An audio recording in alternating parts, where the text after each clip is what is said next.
how to create forms in ClickUp. So first, go to your ClickUp homepage.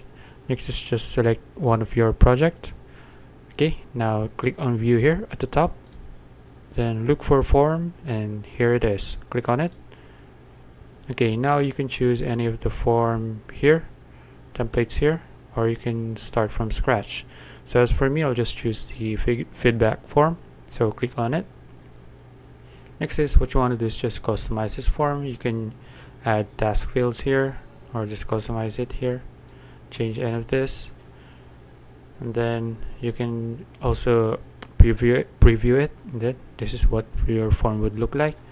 And after that, make sure that this is toggled on, because if it isn't, you won't be able to use this form. So just click on it, and then after that, just let's go back, and as you can see, now we have a form here at the top. Just go back if you want to edit anything here,